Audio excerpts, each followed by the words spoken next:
Hello. You are tuning into another episode of The Wunderkind Show. Today's first topic, Shannon Sharpe puts his foot in his mouth on Twitter.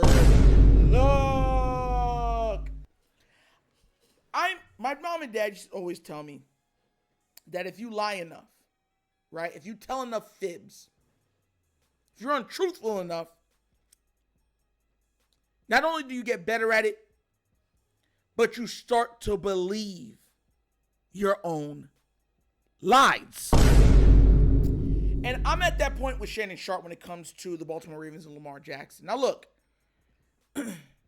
I get it. Lamar is the QB. I fully get it. He's the guy, you know what I'm saying, that is going to be the face of his franchise.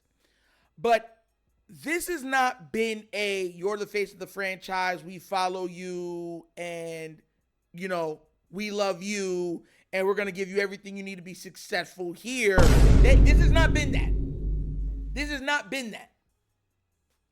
This has been contentious at times, problem-ridden at times, and I look at this and I say, how could anybody in their right mind look at one player and say, it's your fault? A player that they don't even have top three. None of them do. Dan Orlowski, Stephen A. Smith, Shannon Sharpe. None of them do. It's been the Patrick Mahomes, Joe Burrow, and Josh Allen show. That's what it's been. So yesterday, Shannon Sharpe came out with some, you know, he was responding to people on Twitter. Because that's where this is coming from. And I had to laugh because he put his foot in his mouth. So we're going to go through some of these and we're going to break it down, all right? So check this out. I believe this one, right? And this one was like pretty much, he was responding to somebody saying, so why don't y'all hold Josh Allen and Burrow to the same standard? And a lot of y'all have those two guys over Lamar, like I just said, right? Which he said. There's video evidence of this man saying he'll pick Joe Burrow, Josh Allen, and Patrick Mahomes over Lamar Jackson. They're better players than Lamar Jackson. That came out of his mouth, not mine, right? He said, stop saying y'all. I hold everyone accountable. That's why y'all get so upset at me. You notice how he didn't answer the question?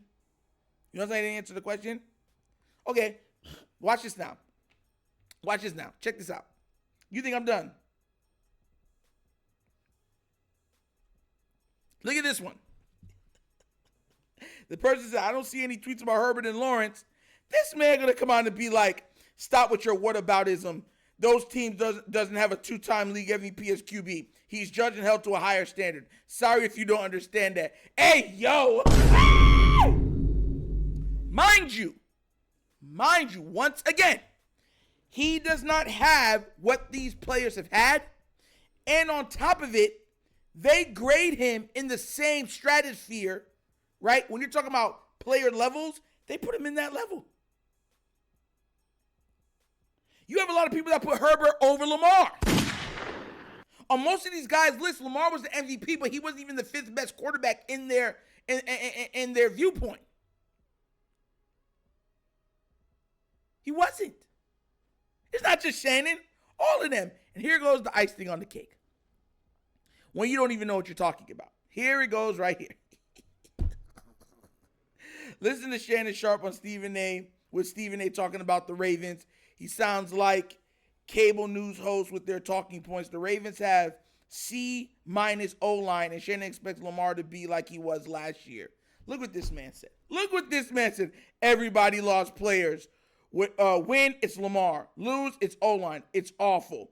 Play calling, coaching. He won MVP behind that O-line.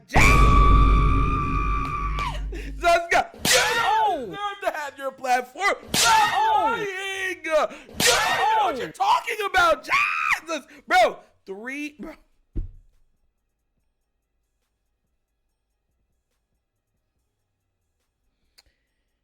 There's only 2 returning offensive linemen on that line. 2. 2. 2. 2. And then he says, we don't, with the coach, we don't do excuses. Thanks for watching. You know what's crazy? This is why Harbaugh's been able to get away with what he's been able to get away with for so long. Crap like this. See how he says, oh, you want to blame the coach, you want to blame all of this? Weren't y'all the same ones blaming the coach for Herbert's lack of success? Weren't y'all the same people that blamed Patrick Mahomes not beating Tom Brady in the Super Bowl for his O-line? Correct? Didn't you blame the play calling for Josh Allen's lack of success? No? You don't remember that? It's so frustrating watching these shows because it's become almost like scripted. And like I've already told y'all, the jig is up. When you build a story, you have a protagonist and an antagonist. Okay? The protagonist is, if you don't know what that word is, it's a hero. It's the main person. The MP is somebody called who watch anime. You know what I mean? That's the protagonist. And they have boxed Lamar and the Ravens into the antagonist role. Perfect example sports-wise for this is the Detroit Pistons, right? If you ever watch the NBA and go back into the history, you had three big personalities between, I want to say, late 70s or like early 80s all the way to the 90s, right?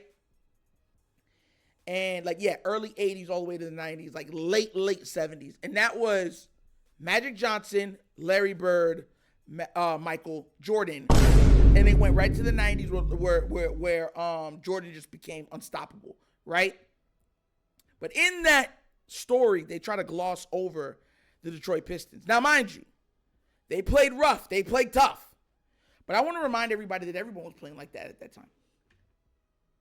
If you know the history, Magic Johnson was the one that initiated the break. What's his name? Like Nose or something like that. Isaiah Thomas, when he was going at the rim. And they lost that. And Isaiah Thomas, because they were friends. And the first thing he shivs him right in the face when he's going up for a layup. And look at him like, so? They were beating them up. They said, okay. Y'all want to beat me up? Because I'm smaller than you guys. You want to take your shots? All right. Let me show you what an uppercut looked like. And then everyone said, oh, why are they doing what they're doing? Because that was happening to them. They made them the villain. Even them walking off the court against Michael Jordan and the Bulls when they finally lost to them, right? The Boston Celtics did it to them. You know what happened when the Boston Celtics did it? They said, oh, that's the show of a real warrior. Even in defeat, they're unwilling to succumb to the Pistons. There's adulation for them walking off the court against the Pistons once the Pistons broke through and beat them. Not vice versa. So this is why I'm saying, even though I believe Lamar will become the Michael Jordan of this league eventually, not Patrick Mahomes. I think Patrick Mahomes is more like a Magic Johnson. Flashy, got that magic tint, the big smile, you know what I'm saying? He won early in his career. Got the other Hall of Fame player next to him, Kareem, you know what I'm saying, Kelsey. I think Lamar turns into Jordan. But he's going to have to take the Piston route, the bad boy route, to reach his destination. And look, to these guys that hate and say, oh, it's just TV, you're messing with people's legacies. That's what pisses me off with the media. Like, you guys are shaping and changing people's narratives towards their legacies, how they will be remembered, how they will be talked about after their career is done, after they hang up the cleats, the shoes, the sneakers, the helmets. And it's like the media takes joy in trying to destroy players. And like I said, this guy, like you can't be serious. You know what I'm saying? You're even speaking foolishness. Like, now you're typing foolishness. Now we have digital proof. Before it was just ocular, digital meaning, you know what I'm saying, like typing. But you know what I'm saying? We had video proof. We had ocular proof. Now this, we have Twitter proof. Like he doesn't care if he comes off as ignorant. He doesn't care if he comes off as wrong. He doesn't like Lamar. He doesn't care how you feel about it. And he's gonna take his shots. You darn right he is. Now for the next game, I think we win it. Let's see. Like I said before, I even came out with that voiceover. I hope y'all liked it. You know what I'm saying? But I think we win the next game. And I think we go on and win at least 12 games this season. But make no mistake about it. You know what I'm saying? Shannon Sharpe and these other guys, they've already had it in for us and for Lamar, and they're not going to stop. They're not going to stop. Even when he wins one, they're not going to stop. So let's see what happens moving forward. But what do you guys think? Do you think he's full of crap? Do you think Stephen A's full of crap? Do you think a lot of these media guys are full of crap? Nick Wright, full of crap? Let me know what you think about it down in the comment section, please. You know what I'm saying? But as always, this is an episode of The Wunderkind Show. Thank you for watching. And now we get down, we have fun, and we laugh. But everything we talk about rooted in what? Facts and truth. Please do remember, like, subscribe, hit that notification bell, leave a comment. You know I love the comments. And if you have not done so already, check out The Wunderkind Show's Patreon. Yes, 3 tiers of content goodness waiting for your consumption. Give it a look, give it a try. Let me know what you think. And if you'd like to donate to this channel, help out with equipment and such stuff like that, bottom of the screen, QR code. QR codes to a Cash App. Cash is located in the description of every video that we do. Name of it is The Wunderkind Show. Super easy. Well, once again, this is The Wunderkind Show. This is your host, Hunter, signing off. And as always, you know my slogan. Peace. And I am out of here. Huh? Yeah. Finish him, Daddy. Ah!